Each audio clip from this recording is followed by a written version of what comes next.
ॐ सहनाववतु सहनौ भुनक्तु सह वीर्यं करवावहै तेजस्विनावधीतमस्तु मा विद्विषावहै।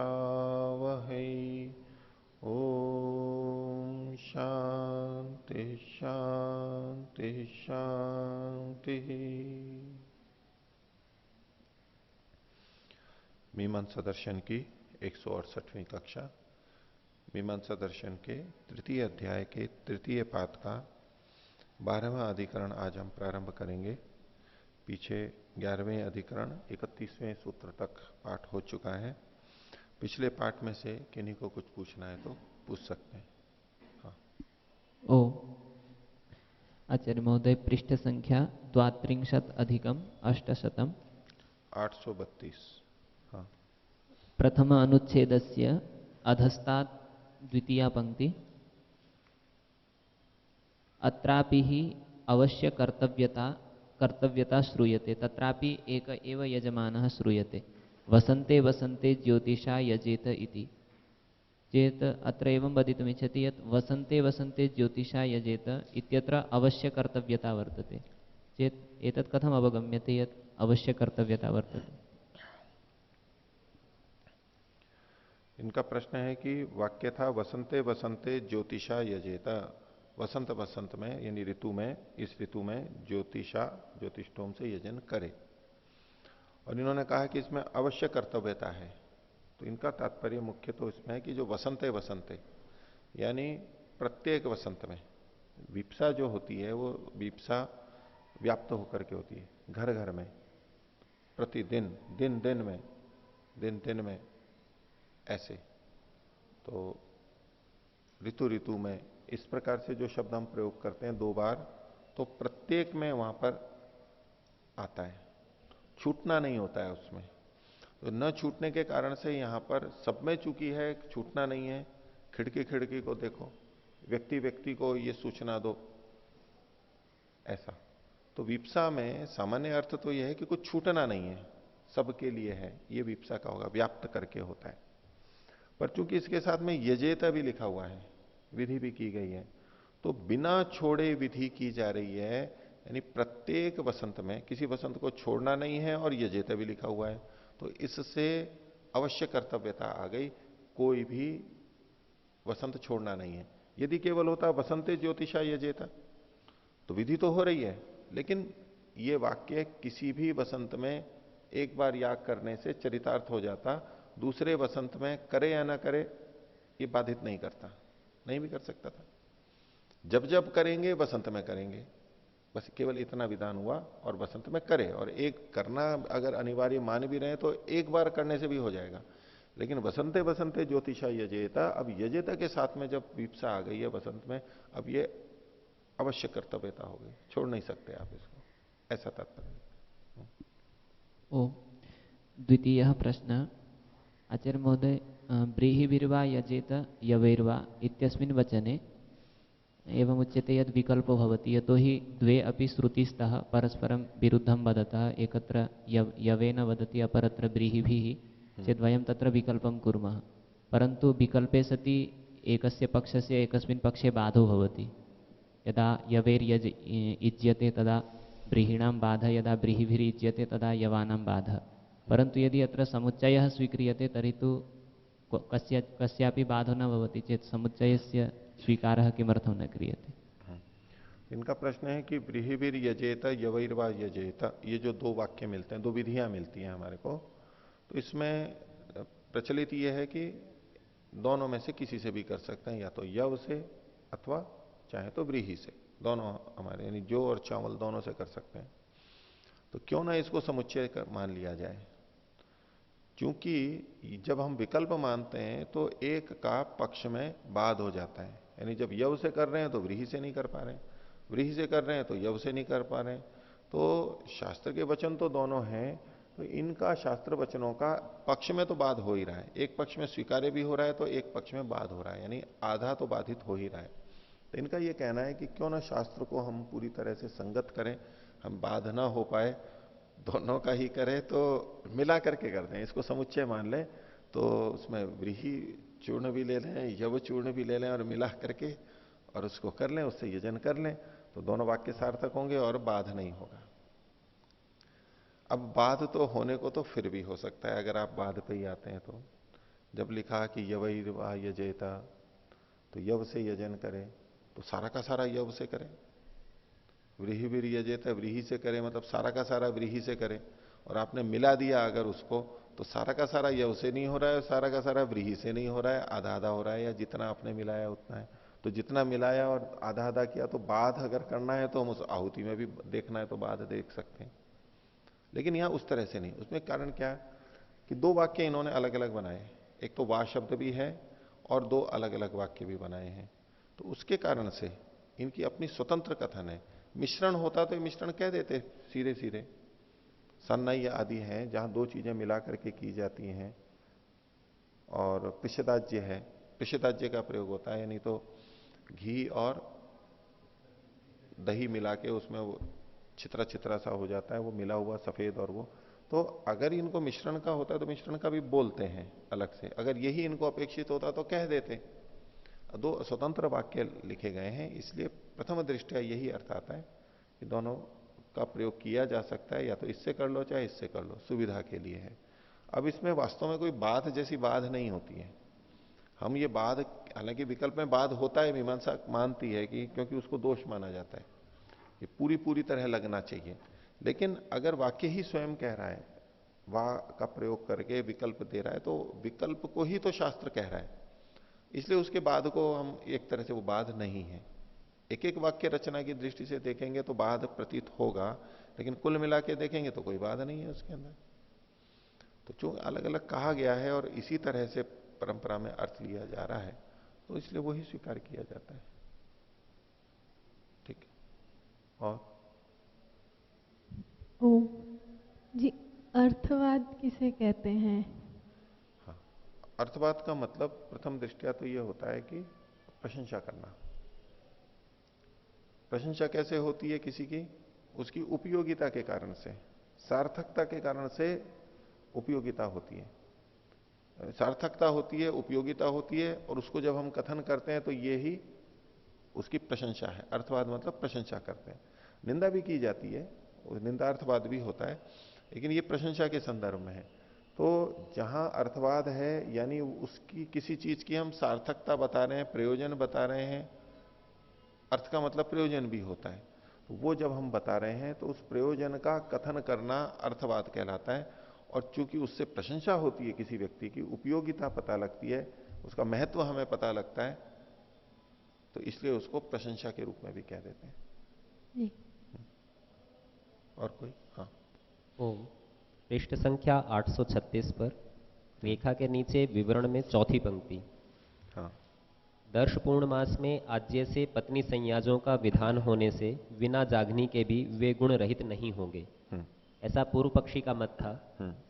इसका खंडन नहीं किया है सिद्धांति ने कहीं भी, जागनी का विधान बताया है लेकिन आज्य के विधान को नहीं हटाया। तो विकल्प होने से यहाँ पर जब इसने आगे कहा 837 पृष्ठ पर हिंदी के भाष्य में दूसरे अनुच्छेद में नीचे से दूसरी पंक्ति, इस प्रकार होवे तो बिना जागनी के दर्श पूर्णमास में पत्नी संयाज विगुण होंगे, ये किस प्रकार होगा?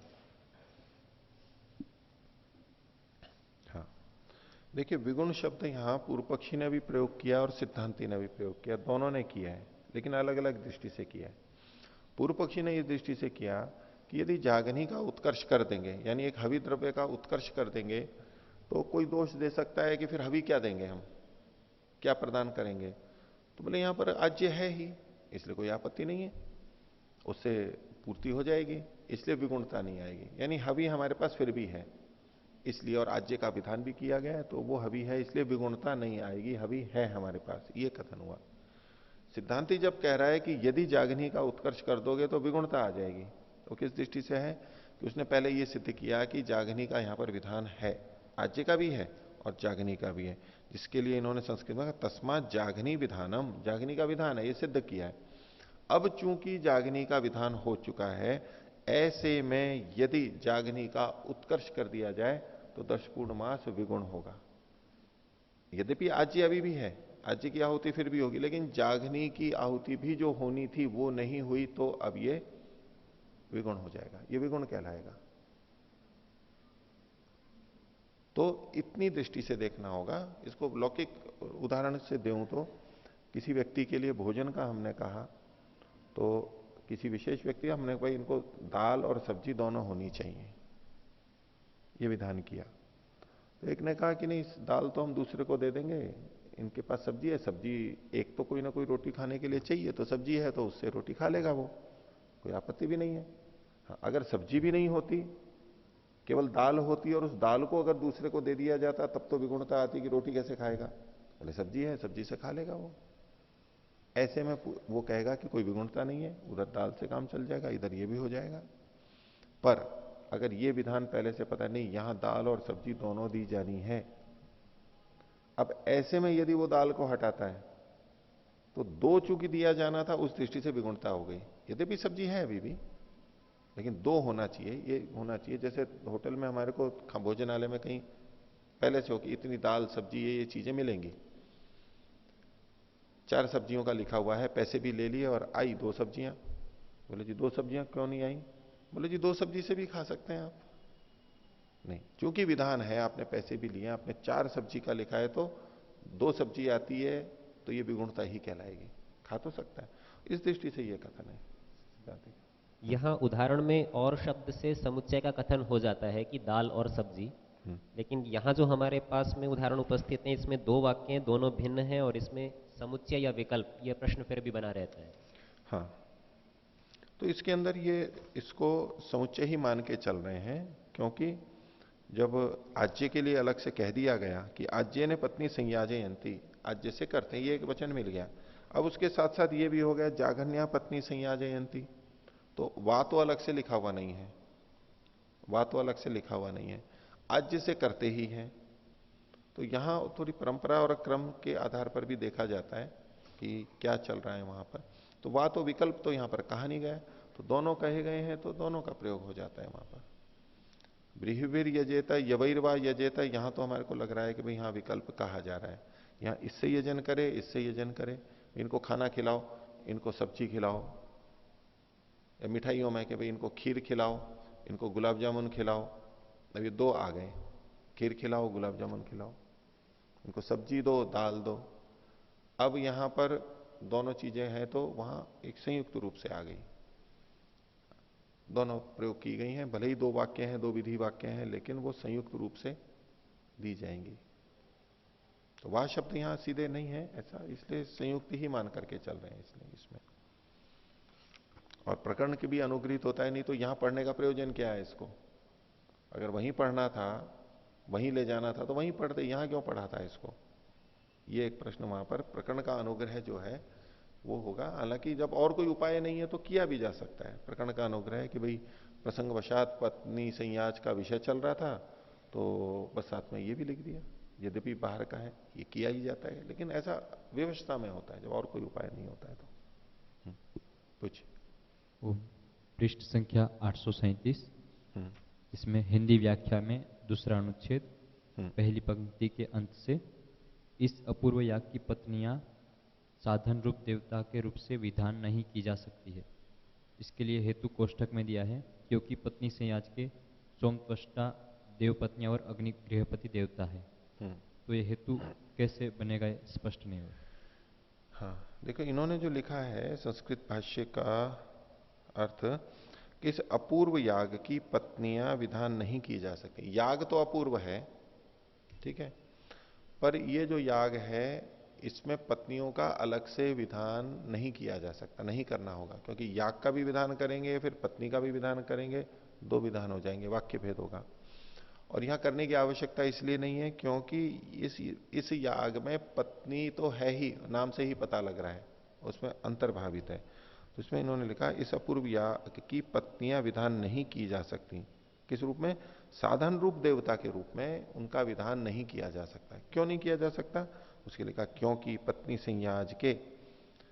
संयाज के सोम त्वष्टा देव पत्नियां और अग्नि गृहपति देवता है, ये 4 देवता हो गए। सोम एक देवता हुआ, त्वष्टा देवता हुआ, देव पत्नियां देवता हुई और गृहपति देवता हुआ। ये देवता हैं ही, पहले से विहित हैं। तो उसका अलग से जो विधान है, पत्नियों का विधान यहां पर नहीं माना जा सकता है, विहित है पहले से। ये जो वचन इन्होंने दिया है 835 पर हिंदी में रेखा के नीचे दूसरे अनुच्छेद में दिया है, दशपूर्ण मासस्थ पत्नी संयाज कर्म में सोमम यजति, त्वष्टारम यजति, देवानाम पत्निर यजति, अग्निम गृहपतिम यजति, इस वाक्य से सोम, त्वष्टा देवपत्नी और गृहपति देवता है, ये सिद्ध है वहां पर, ये किया गया। और इसके अंदर इन्होंने चर्चा भी की है नीचे कि यहां पर छत्री न्याय लगेगा या भूमा न्याय लगेगा, क्योंकि केवल देवपत्नियां ही नहीं है यहां पर, अन्य भी तो देवता है, सोम है, त्वष्टा है, अग्नि गृहपति है, तो इसका नाम पत्नी संयाजी क्यों रखा, पत्नी नाम से क्यों रखा, तो इसके लिए इन्होंने कहा यहां छत्री न्याय लगेगा। इसमें एक भी है, बाकी तीन है, तो भी एक के होने से भी इन सबको पत्नी संयाज के नाम से कहा गया है। हालांकि इन्होंने लिखा है कि इन्होंने अन्यों ने इसको भूमा न्याय भी, सृष्टि न्याय, हाँ, तो भूमा न्याय भी कहते हैं। तो भूमा न्याय या सृष्टि न्याय है, उसको कुछ लोगों ने ये माना कि, लेकिन वो कहा कि ठीक नहीं है, उन्होंने क्यों ऐसा कर दिया, भूल हो गई, कुतूल वृत्तिकार ने इसको भूमा न्याय या सृष्टि न्याय के रूप में ले लिया है। दंडी न्याय, क्षत्रिय न्याय में तो कम होते हुए भी, एक दो होते हुए भी उनको क्षत्रिय वाले कह देते हैं, और दंडी में अनेकों के पास या अधिकतर के पास हो, कुछ के पास नहीं हो, तो उसको लगाते हैं, ऐसा युधिष्ठिर जी ने पहले बताया ही था। तो ये एक अंतर है, लेकिन फिर भी क्षत्रिय न्याय से यह नामकरण हुआ। आपके प्रश्न का उत्तर तो यही है कि ये चूंकि प्राप्त थे वहां पर पहले से, इसलिए इनके विधान की बात नहीं है। किंतु सिद्धांति तो ये नहीं कहना चाह रहा, वो तो इतना ही कह रहा है कि जागनी याग का पहले विधान नहीं था। फिर से बोलो। जागनी जो याग है उसका अपूर्व विधान अर्थात पहले विधान नहीं हुआ है, हाँ। इसलिए पत्नियां विधान हम कर ही नहीं सकते, ये चीज सिद्धांति बता रहा है। तब उसमें ये हेतु बनेगा ही नहीं जो इसमें हेतु दिया।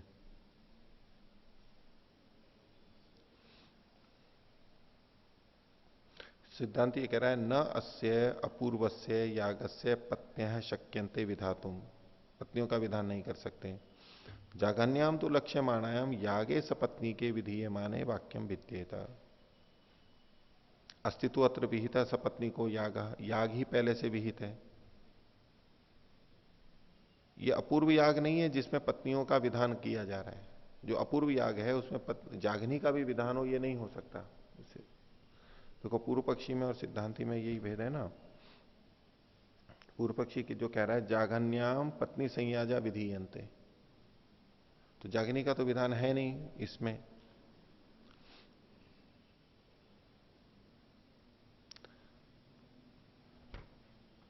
पत्नी का अपूर्व याग है और उसमें पत्नी का भी कथन करना पड़ेगा, दो दो विधि होगी, इसलिए यहां पर दोष है।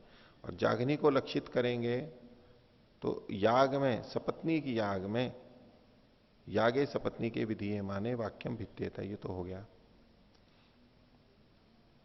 सपत्नी की याग पहले से विहित है, वो पत्नी से लक्षित होता है, इसलिए याग को लक्षित करके, यानी याग का मतलब है पत्नी सहित याग जो है वो करके जागनी का यहां पर विधान किया जा रहा है। तो इसमें क्या आपको दिक्कत है? इसमें जो नीचे हेतु अभी देख रहे थे हम, क्योंकि पत्नी से आज के 4 देवता है तो पत्नी देवता बन चुका है, इसलिए ये आपका समाधान नहीं होगा। इस करके जो नीचे जो हेतु देख रहे थे अभी, तो हेतु बनेगा नहीं, क्योंकि जो ऊपर संस्कृत में है दूसरा अनुच्छेद, नहीं, इसमें दो तरह से देखो इन्होंने बताया है युधिष्ठिर जी ने, क्योंकि दो तरह तो कुछ बताना पड़ेगा इनको। वो क्या बताया, जागनीम उद्देश्य यागो विधीयते और पत्न्यश्च विधीयन्ते, दो विधान, याग का विधान और पत्नी का विधान, ऐसे ये वाक्य भेद मान रहे हैं।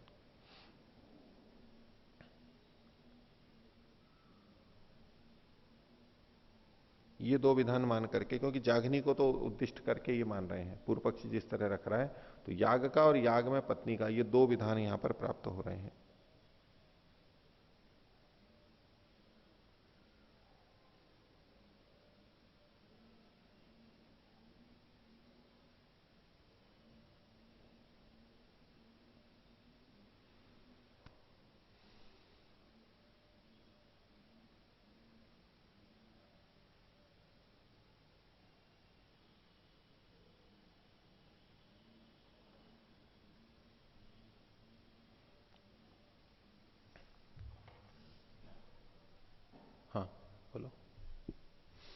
ये हेतु कैसे देख रहे स्पष्ट नहीं हो रहा है, क्योंकि सिद्धांति ने तो इसका उत्तर दिया। उसने पूछा था कि अथ कस्मान जागनिम लक्षित पत्नी संयाजा विधियंते, जागनी को लक्षित करके पत्नी संयाजों का विधान क्यों नहीं करते।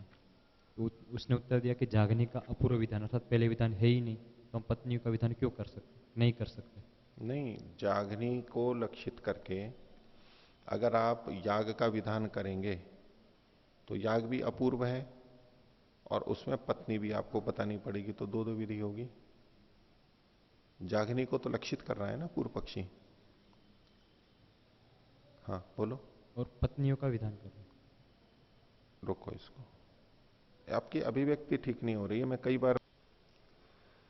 तो अब आगे का देखिए, पृष्ठ संख्या 845, तृतीय अध्याय के तृतीय पाद का 12वां अधिकरण। शीर्षक है प्रवर्ग्य निषेधस्य प्रथम प्रयोग विषयताधिकरणम। प्रवर्ग का निषेध परक एक वाक्य अभी विषय उठाते समय ये रखेंगे कि प्रवर्ग का जो निषेध किया गया है वो कहां पर लागू होगा। तो उसका है कि प्रथम प्रयोग में लागू होगा। प्रवर्ग का जब प्रथम प्रयोग होगा, प्रथम यज्ञ जब होगा ज्योतिष्टोम का, ज्योतिष्टोम को लेकर के, उसमें प्रवर्ग नहीं होगा। याग का जब प्रथम प्रयोग होगा उसमें इसका निषेध होगा, ये निष्कर्ष निकलेगा। विषय उठा रहे हैं, भाष्य देखिए। ज्योतिष्टोम में प्रवर्ग्यम प्रकृत्य समामनायते, ज्योतिष्टोम का प्रकरण है और उसमें प्रवर्ग्य के बारे में बताते हुए ये वचन कहा जाता है। तो प्रवर्ग्य और उपसद जो होते हैं उसमें वो वाला प्रवर्ग्य है। न प्रथम यज्ञ प्रवृंज्यात द्वितीय तृतीय वा प्रवृंज्यात इति, कि जो प्रथम यज्ञ है उसमें प्रवर्ग्य नहीं करे, द्वितीय और तृतीय में प्रवर्ग्य करे। तो निषेध जो किया गया प्रवर्ग्य का, इस ये निषेध कहां लागू होगा उस पर प्रश्न उठेगा। तो तत्र संदेह किम ज्योतिष्टो में सर्वेशु एवं प्रयोगेशु न प्रवर्जितव्यम, कि जितने भी ज्योतिष्टोम हैं उन सब में प्रवर्ग्य नहीं हो, ये इसका मतलब है। जितने भी ज्योतिष्टोम हैं, जब भी कोई ज्योतिष्टोम करेगा तब सभी ज्योतिष्टोमों में प्रवर्ग्य न करे, क्या इसका ये मतलब है। उत अथवा प्रथमे प्रयोगे प्रतिषेध है, ज्योतिष्टोम के प्रथम प्रयोग में इसका निषेध है और ज्योतिष्टोम जब द्वितीय तृतीय बार किया जाएगा वहां पर प्रवर्ग्य होगा। तो दो बातें हुई, एक में तो ज्योतिष्टोम जब जब भी किया जाएगा सब जगह प्रवर्ग्य का निषेध होगा, एक में पहली बार जब ज्योतिष्टोम किया जाएगा तो प्रवर्ग्य का निषेध होगा, दूसरी तीसरी पांचवी बार जब भी किया जाएगा तो उसमें प्रवर्ग्य का निषेध नहीं होगा। ये दो यहां पर भेद हो रहे हैं। तो किम तावत प्राप्तम, जिस पर पूर्व पक्षी कहता है 32वां सूत्र, संख्या युक्तम क्रतो प्रकरणात् स्यात्। ये जो संख्या से युक्त है, संख्या का मतलब है प्रथम शब्द जो प्रयोग किया गया, प्रथम यज्ञ, ये जो प्रथम है, ये संख्या युक्त प्रकरण से यहां पर क्रतो स्यात्, ये क्रतु से संबंधित होना चाहिए। और प्रकरण क्रतु का क्या है, ज्योतिष्टोम का। भाष्य देखिए, ज्योतिष्टोम में प्रतिषेध, यहां ज्योतिष्टोम का ही प्रतिषेध किया जा रहा है कि ज्योतिष्टोम में प्रवर्ग्य किया ही नहीं जाएगा कभी भी। कुतः यज्ञ संयोगात, क्योंकि प्रथम यज्ञ ये लिखा हुआ है तो ये यज्ञ शब्द यहां पर पढ़ा हुआ है, इसलिए प्रथम शब्देम ने यज्ञो अभिधीयते ज्योतिष्टोम, या प्रथम शब्द से ज्योतिष्टोम को कहा जा रहा है, यज्ञ को कथन किया जा रहा है। क्योंकि प्रथम शब्द किसका विशेषण बन रहा है, यज्ञ का। प्रथम यज्ञ, तो प्रथम शब्द यज्ञ को बता रहा है और वो ज्योतिष्टोम है यहां पर प्रकरण से। तस्य ही प्रथम संयोग एवं समामनायते, तो ज्योतिष्टोम को प्रथम यज्ञ नाम से पूर्व पक्षी प्रस्तुत कर रहा है। ज्योतिष्टोम जो है वो प्रथम यज्ञ कहलाता है। प्रथम यज्ञ एक संज्ञा की तरह विशेषण के रूप में लेते हुए, अनवर्थ संज्ञा लेते हुए ज्योतिष्टोम का वाचक होगा। प्रथम यज्ञ यानी ज्योतिष्टोम। क्यों ऐसा है उसके लिए प्रमाण प्रस्तुत कर रहा है कि एशे वाव प्रथमो यज्ञो यज्ञानम यज्ञोतिष्टोम, यज्ञोतिष्टोम, ये ही यज्ञों में प्रथम यज्ञ है जो ज्योतिष्टोम है। तो ज्योतिष्टोम के लिए प्रथम यज्ञ ये विशेषण का प्रयोग किया गया, तो प्रथम यज्ञ का मतलब हुआ ज्योतिष्टोम। यह एतेन अनिष्टवा अथ अन्येन यजेता, वहां पर फिर निंदार्थवाद है कि जो इससे यजन किए बिना अन्य से यजन करता है, यानी ज्योतिष्टोम को तो पहले करना चाहिए, ज्योतिष्टोम को प्रथम वाले को छोड़ के अन्यों से करने लगे तो वो गलत है, इस तरह की वहां पर बात आई है। तो यज्ञानम प्रथमा इति कृत्वा, क्योंकि यज्ञों में ये प्रथम है ज्योतिष्टोम, प्रथम शब्द ने ज्योतिष्टोमो अभिधीयते, तो प्रथम शब्द से यहां पर ज्योतिष्टोम का ग्रहण किया जाता है। एवं च प्रकरणम अनुगृह्यते, पूर्ण विराम की जगह अल्प विराम लीजिए, यदि क्रतो रेशवाद, इस प्रकार प्रकरण अधिकृत होगा, अनुगृहित होगा, यदि ये वाद, ये कथन क्रतु से संबंधित जोड़ दिया जाए। दो चीजों से जोड़ सकता है, प्रथम यज्ञ मतलब प्रथम प्रयोग में, अभ्यास में, अथवा प्रथम जो यज्ञ होता है क्रतु होता है उसमें। तो जब इसको क्रतु से जोड़ेंगे तो प्रकरण का अनुग्रह होगा, यानी यहां पर वो लागू हो पाएगा। तस्मात् संख्या युक्त प्रतिषेधो ज्योतिष्टोम से प्रवर्ग्यम प्रतिषेधेत इति। तो ये जो संख्या युक्त जो निषेध है ये ज्योतिष्टोम के प्रवर्ग का निषेध करेगा, यानी ज्योतिष्टोम मात्र का करेगा, क्योंकि प्रथम यज्ञ का मतलब हो गया ज्योतिष्टोम। तो जब जब ज्योतिष्टोम किया जाएगा तब तब प्रवर्ग नहीं होगा, ये पूर्व पक्षी का मत है।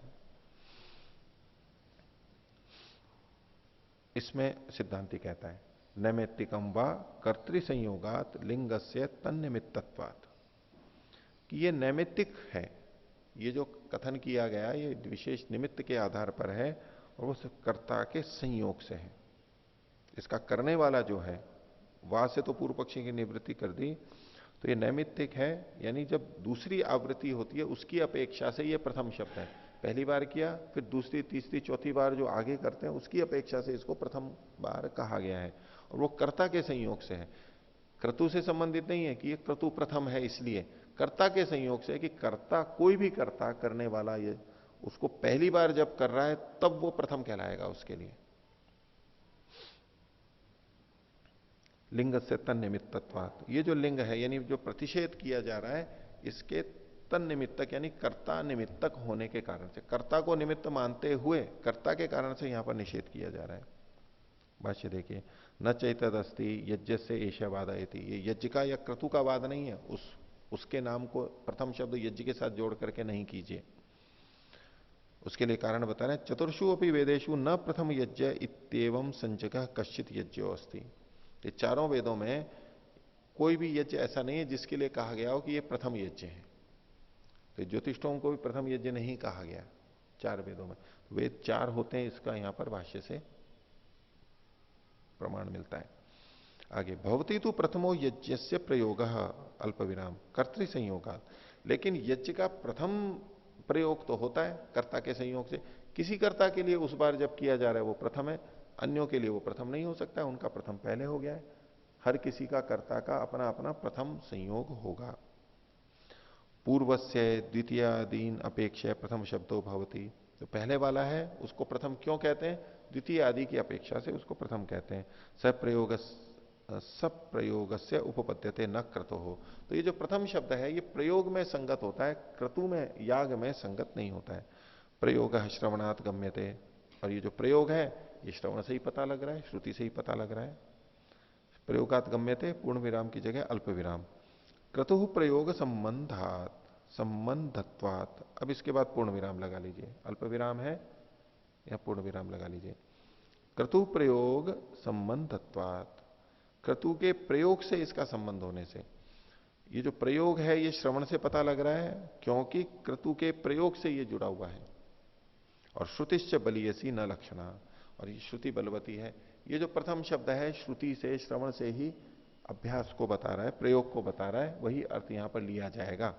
लक्षणा क्या है, वो लक्षणा ये है, लक्षणा की अपेक्षा श्रुति बलवती है, क्योंकि श्रुति प्रत्यक्ष होती है और लक्षणा परोक्ष होती है। तो लक्षणा कैसे है यहां पर, प्रथम यज्ञ, मूल शब्द क्या है, प्रथम यज्ञ प्रवृंज्यात, न प्रथम यज्ञ प्रवृंज्यात, प्रथम यज्ञ। तो इसमें प्रथम यज्ञ में यज्ञ शब्द है, उसमें ज्योतिष्टोम थोड़ा ना लिखा हुआ है। तो यद्यपि ज्योतिष्टोम भी याग है उसका ग्रहण कर सकते हैं, लेकिन प्रथम अर्थ तो याग आ रहा है, और याग से हम जब ज्योतिष्टोम पे जाते हैं तो ये हम लक्षणा कर रहे हैं, परोक्ष अर्थ ले रहे हैं, अनुमानिक अर्थ ले रहे हैं। तो इसलिए इन्होंने कहा श्रुतिश्च बलीयसी न लक्षणा तस्मात् प्रथमे प्रयोगे न प्रवर्जितव्यमिति, इसलिए प्रथम प्रयोग में प्रवर्गे नहीं किया जाता है। आगे, अतः यदुक्तम, और जो आपने ये कहा था पूर्व पक्षी को कह रहा है सिद्धांति, ज्योतिष्टोमेन सामानाधिकरण्या तद्वचना इति, तद्वचना इति, कि ज्योतिष्टोम के साथ इसका समानाधिकरण्य है, इसलिए ये जो प्रथम यज्ञ है ये उससे जुड़ करके लगेगा। तो इसमें सिद्धांति कह रहा है लक्षणया सामानाधिकरण्यमिति तत्परिहृतम, ये जो सामानाधिकरण्य है ये लक्षणा से आप कर रहे हैं और उसका खंडन निषेध या उसका उत्तर मैंने पहले कर दिया। और लक्षणा से भी आप कैसे कर रहे हैं कि वहां पर प्रयोग से संबद्ध होते हुए उसको वहां पर ज्योतिष्टोम को ले रहे हैं। यत्तु प्रथम यज्ञ इति यज्ञ शब्दे न सामानाधिकरण्यम तदपि यज्ञ शब्द से याग वचनत्वाद अस्मत् पक्ष से अबाधकम। और बोले ये जो प्रथम यज्ञ है शब्द जो है यत्तु प्रथम यज्ञ इति, तो यहां पर यज्ञ शब्द से इसका सामानाधिकरण्य तो है ही, प्रथम और यज्ञ का, ज्योतिष्टोम से तो नहीं है। ज्योतिष्टोम से आप सामानाधिकरण कर रहे हैं वो अनुमानिक है, वो लक्षणा से है। अगर सीधे सीधे भी देखेंगे तो अगर आप करते हैं तो ये भी यज्ञ शब्द के साथ जो सामानाधिकरण है ये हमारे पक्ष का बाधक नहीं है। यज्ञ शब्द जो है वो याग वचन होता है और याग वचन होने से ये इसका आबाधक होगा, क्योंकि यज्ञ शब्द जो है याग का वाचक है, वो ज्योतिष्टोम का वाचक नहीं है कि आप उसको ले लोगे। तो इसलिए हम जब ये करेंगे कि प्रथम बार इसको नहीं करेंगे, द्वितीय तृतीय बार करेंगे, तो यहां भी कोई बाधा नहीं है, याग उसका वाचक है ही, इसलिए कोई दोष नहीं है। तो प्रवर्ग निषेध से प्रथम प्रयोग विषयता अधिकरणम, प्रवर्ग का जो निषेध किया गया वो प्रथम प्रयोग से संबंधित निषेध है, दूसरे तीसरे से संबंधित नहीं है। आगे देखिए 13वां अधिकरण पौष्ण पेशन से विकृतो विनियोगाधिकरणम। पूषा देवता है और उससे संबंधित, पुष्ण देवता है उससे संबंधित, पूषा देवता है उससे संबंधित जो कुछ दिया जाता है वो पीस करके दिया जाता है, पीस करके देना है। तो पौष्ण पेशन से वो विकृतो विनियोगाधिकरण, उसको विकृति में ले जाना है, प्रकृति में उसको नहीं रखना है, ये सिद्ध करेंगे। तो दर्शपूर्ण मास है समामनंती, दर्शपूर्ण मास में ये वचन मिलता है तस्मात् पूषा प्रपिष्ट भागो अदंत को हिसा, इसलिए पूषा जो है वो प्रपिष्ट का भाग होता है, पिसे हुए का भाग होता है, उसको जो हवि दी जाती है वो पिसी भी दी जाती है। क्यों? क्योंकि उसके दांत नहीं होते, दांत नहीं होते तो पीस के तो देना ही पड़ेगा। तत्र संदेह है, इसमें संदेह क्या है कि किम पौष्णम पेशनम प्रकृतौ उत विकृतौ इति, ये जो पूषा देवता वाला का जो पेशन है ये प्रकृति में किया जाए, प्रकृति मतलब दर्शपूर्ण मास में, अथवा विकृति में किया जाए, तो किम प्राप्तम, क्या इसमें होना चाहिए? पूर्व पक्षी कहता है प्रकृतौ रीति, प्रकृति में होना चाहिए। सिद्धांत ने मुझे क्यों होना चाहिए प्रकृति में? तो बोले प्रकरणात्, क्योंकि इस प्रकरण में दर्शपूर्ण मास के प्रकरण में ये पढ़ा गया है तो यहां पर प्रकृति में ही लगना चाहिए ये। तो इसमें सिद्धांति प्रश्न कर रहा है ननु प्रकृतौ पूषणम न कस्यचित हविषो देवताम समामनंती थी, बोले प्रकृति में तो पूषा देवता के लिए कोई हवि कही ही नहीं गई है, क्योंकि वहां पूषा देवता ही नहीं है, पूषा देवता ही नहीं है प्रकृति में, दर्शपूर्ण मास में, तो उसकी हवि का तो कोई कथन ही नहीं होता है।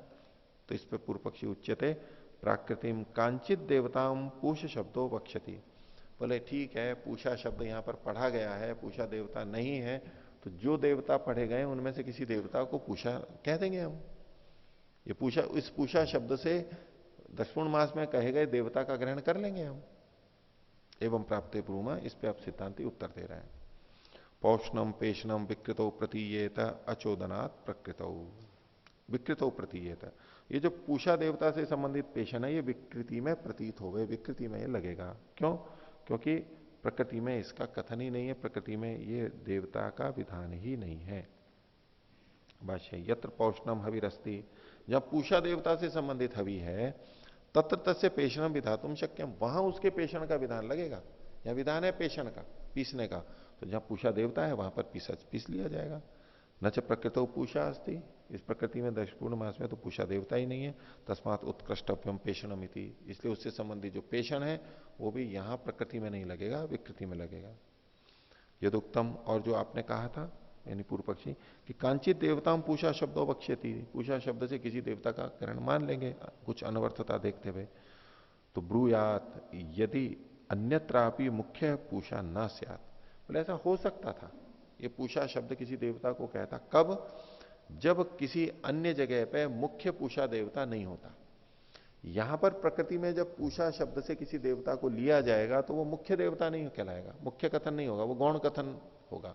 लेकिन जहां पूषा नाम का देवता कहा गया है कहीं अन्य जगह, वहां मुख्य रूप से वो अर्थ घट रहा है, तो वहीं पर ही घटेगा, यहां नहीं घट सकता। इसमें पूर्व पक्षी कहता है ननु अन्यत्र क्रियमाणे प्रकरणम उपरुध्येत, अगर अन्य जगह करेंगे तो ये प्रकरण बाधित होगा, ये प्रकरण में, इस प्रकरण में फिर इस पंक्ति को क्यों पढ़ा है? तो सिद्धांत कहता है उपरुध्यताम, ठीक है, भले ही रुक जाए, प्रकरण बाधित हो तो हो। क्यों? वाक्यम ही अस्योपरोधकम, क्योंकि इसको रोकने वाला तो वाक्य है, इसे वाक्य से के कारण से रुकेगा ये। तो वाक्य तो प्रकरण से बलवान होता ही है, श्रुति लिंग वाक्य प्रकरण। तो अगर रोक भी रहा है तो क्या आपत्ति है? वाक्य रोक रहा है उसको, अन्य कोई उससे दुर्बल नहीं रोक रहा है, वाक्य रोक रहा है, इसलिए कोई आपत्ति नहीं है। अथवा नैवात्र संदेह, अथवा दूसरे ढंग से सिद्धांति कह रहा है यहां पर तो संदेह की कोई बात ही नहीं है। क्यों? एवमेव प्राप्तम उच्यते, वो पहले से जो कथित है उसका कथन यहां पर किया जा रहा है। पौष्णम पेशनम विकृत न प्रकृत रीति, ये पोषणम लिखा हुआ है, पौष्णम कर लीजिए।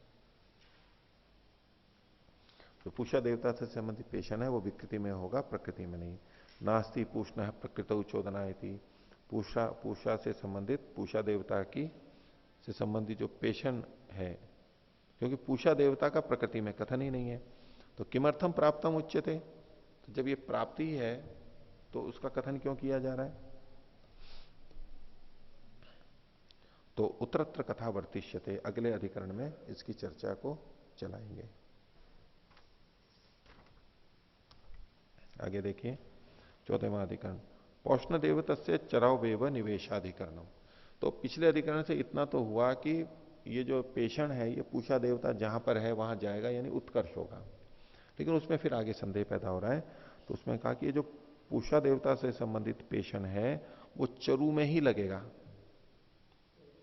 चरु जो भात होता है, ओदन होता है सामान्य अर्थों में, उस पर ही ये घटेगा, और जगह नहीं घटेगा।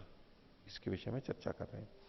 भाष्य, पौष्णम पेशनम प्रकृतो श्रूयमाणम विकृतो इत्युक्तम, ये जो पोषण पेशन है पूषा देवता से संबंधित पेशन है, प्रकृति में सुना जाता हुआ भी विकृति में जाता है, ये आपने पहले कहा।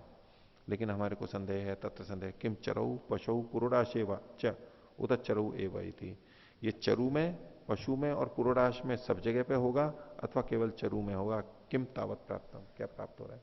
क्योंकि पूषा देवता को जो हवि दी जा रही है वो चरु की भी दी जाती है, वो पशु की भी दी जाती है, और वो पुरोडाश की भी दी जाती है, तीन तरह की है।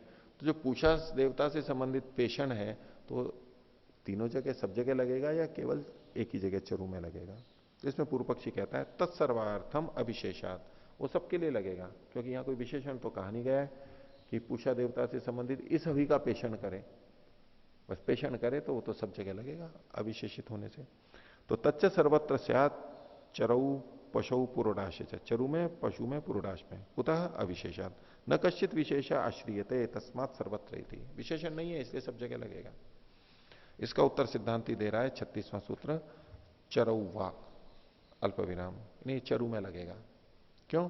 अर्थोक्तम पुरोडाशे अल्प विराम, पुरोडाश में तो वैसे ही वो प्रयोजनवशात है, अब यहां अर्थवशात मतलब प्रयोजनवशात, क्योंकि पुरोडाश तो बनता ही तब है जब पहले उसको पीस लेते हैं तभी पुरोडाश बनेगा, तो उसके लिए तो कथन करने की आवश्यकता ही नहीं है, पहले से ही पेस्ट है।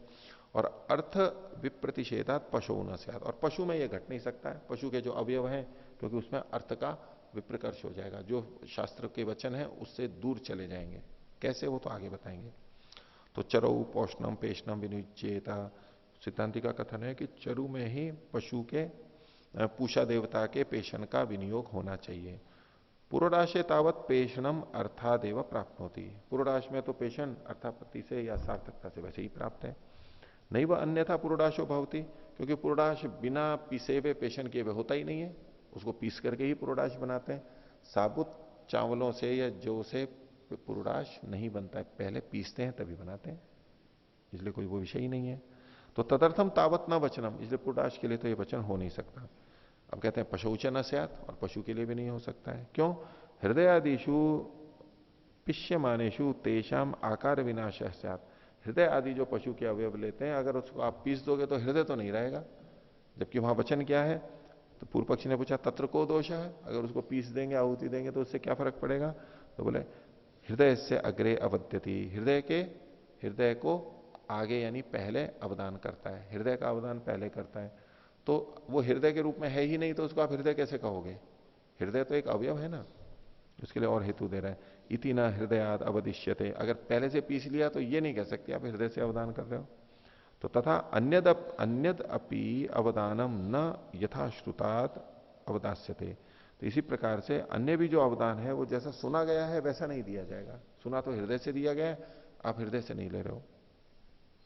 तो इससे पूर्व पक्षी कह रहा है ननु शक्यते पिष्टेभ्यो भी हृदय आदिभ्यो अवदातुम, बोले पीस देंगे तो भी हृदय आदि से ही अवदान माना जाएगा, हृदय का ही है वो। तो सिद्धांत, क्योंकि कारण तो था वो हृदय था, तो उसका जो पीसा हुआ है वो भी हृदय ही कहलाएगा। तो सिद्धांति कहता है नहीं इति ब्रूमा आकारा हृदय आदयो न मांसादि नहीं, हृदय का मतलब आकार होता है। ये जो मांसादि जो है केवल मांस अर्थ नहीं होता कि पिसा हुआ है और आप उसको कह दोगे हृदय है, वो तो आकार ही होता है। क्योंकि उक्तम एतत् आकृति ही शब्दार्थ है, पीछे हमने सिद्धांत बताया था कि शब्द का अर्थ क्या होता है, आकृति ही शब्द का अर्थ होता है। यद्यपि पुनः तदाकृति कह क्रियते, बोले अगर कोई क्या पीसे हुए कोई हृदय के आकार का बना दे तो बोले हृदय से ले लेगा, हृदय आकृति उसकी आकृति जैसा कर देगा तो भी तथापि अस्य उत्सादन प्रदेशम प्रति मुह्येयु, तो भी उसको कहां से लिया गया है इसके बारे में तो संदेह हो सकता है। क्योंकि आपने हृदय को भी पीस दिया, यकृत को भी पीस दिया, औरों को भी पीस दिया, वो पिसा हुआ है, उसमें संदेह तो हो सकता है ना कि ये कौन सा वाला है, क्योंकि सब पिसे हुए एक जैसे दिखने लगेंगे। इसलिए पूरा का पूरा अवयव लिया जाता है। तथापि अस्य उत्सादन प्रदेशम प्रति मुह्येयु तस्मात् चरौ पोषणम पेशनम भविष्यति इत्येवम अर्थम वचनम, इसलिए केवल चरु में ही पेषण होगा, पूषा देवता से संबंधित जो पेषण है वो केवल चरु में ही होगा, अन्यत्र नहीं होगा। अब इसमें चरु जो होता है, चरु के संदर्भ में कि कब पीसा जाएगा, तो जैसा युधिष्ठिर जी ने लिखा है विवरण में 850 पर कि जिस चावल से चरु बनाया जा रहा था उस चावल को पहले से पीस लिया जाता है। एक तो है कि चरु बनने के बाद में पीसा जाए, उदयवीर जी ने उस तरह से लिखा हुआ है, वो संगत नहीं है, पहले से पीस लिया जाता है। अंतः साक्ष्य भी होगा, अभी आगे हम भाष्य देखेंगे अगले पृष्ठों में, आज कल देखेंगे, वहां उससे भी पता लगता है, मैं बताऊंगा संकेत कि ये पहले पीसने की बात है, बाद की नहीं है। और चरु क्या होता है, ऐसा चावल लेकर के जितना पानी दिया वो उसी में ही पका दिया, उसको निथारा नहीं गया, मांड के रूप में नहीं निकाला गया, अंतर उसमें वहीं पक जाता है पूरा, और खिलावा भी होना चाहिए, वो घुटना भी नहीं चाहिए। ऐसा जो होता है उसको मोटे तौर पे हम ओदन कह सकते हैं, अंदर पका हुआ ओदन कहते हैं। अधिक पतला भी नहीं होता है वो, यवागु की तरह से पतला भी नहीं होता है कि पानी डाल दिया खूब और चावल को पका दिया और बोले हाँ मांड नहीं निकाला हमने, उसको चरु नहीं बोलेंगे।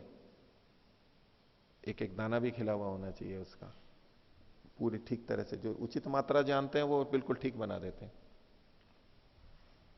आगे इस पर पूर्व पक्षी कह रहा है चरौ अपि इति चेत, अगर आप ये कहो कि औरों से विरोध हो रहा है तो बोले चरु में भी इसका विरोध हो जाएगा, चरु से भी इसका विरोध हो जाएगा। क्यों? भाष्य में इति चेत पश्यति भवान अर्थ विप्रतिषेधात न पश्वर्थम इति, पशु का तो अर्थ विप्रतिषेध होगा क्योंकि वो यवागु का हृदय कहा गया है, तो यहां तो पूर्व पक्षी कह रहा है कि चरु में भी तो अर्थ का विप्रकर्ष हो जाएगा, विप्रतिषेध हो जाएगा। क्यों? क्योंकि ननु चरौ अपि अर्थ विप्रतिषेध, चरु में भी अर्थ का विप्रतिषेध होगा। क्यों? विशद सिद्धे ओदने चरु शब्दम उपचरंती, जो खिले खिले पके हुए ओदन है उसके लिए चरु शब्द का प्रयोग होता है।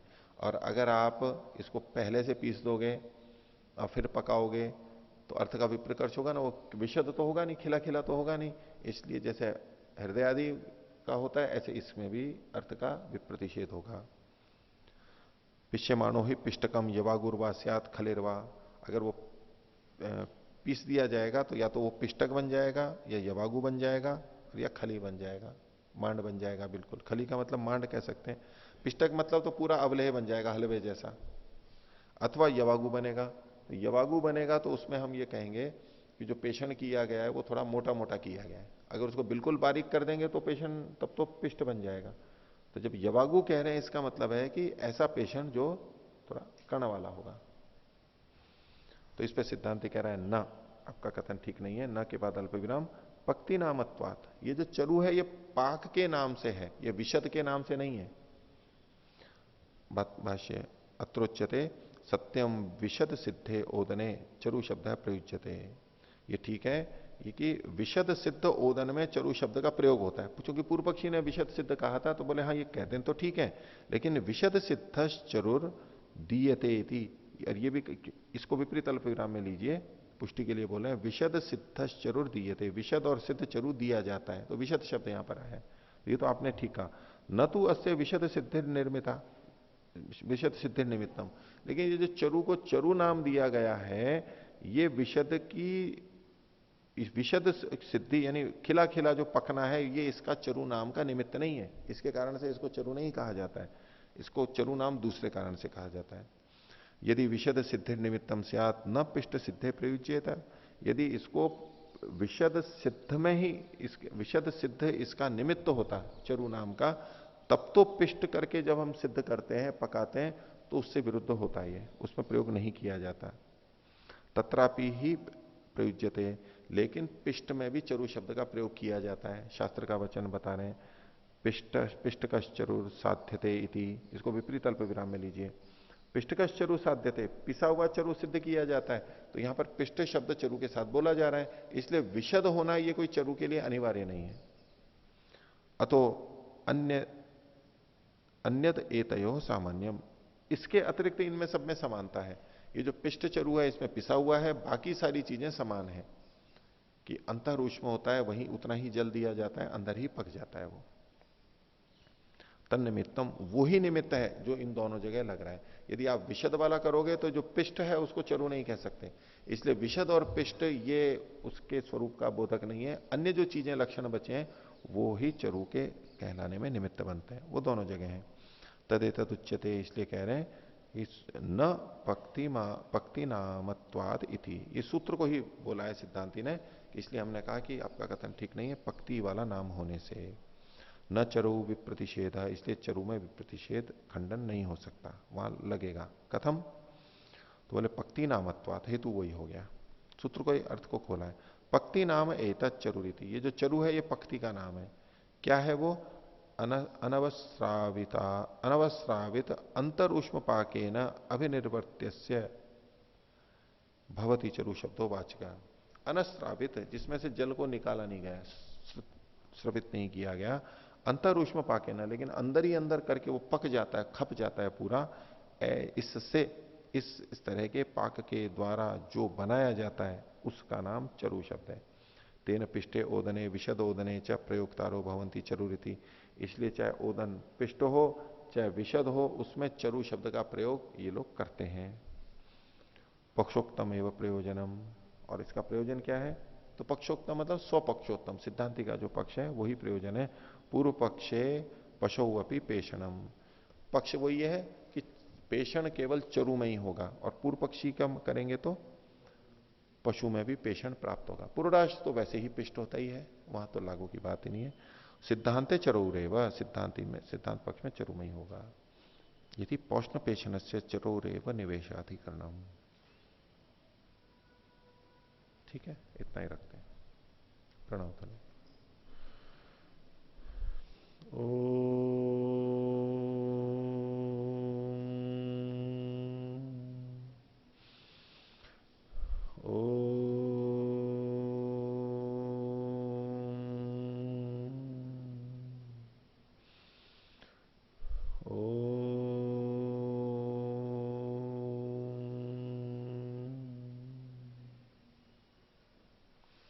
सभी को सादर अभिवादन।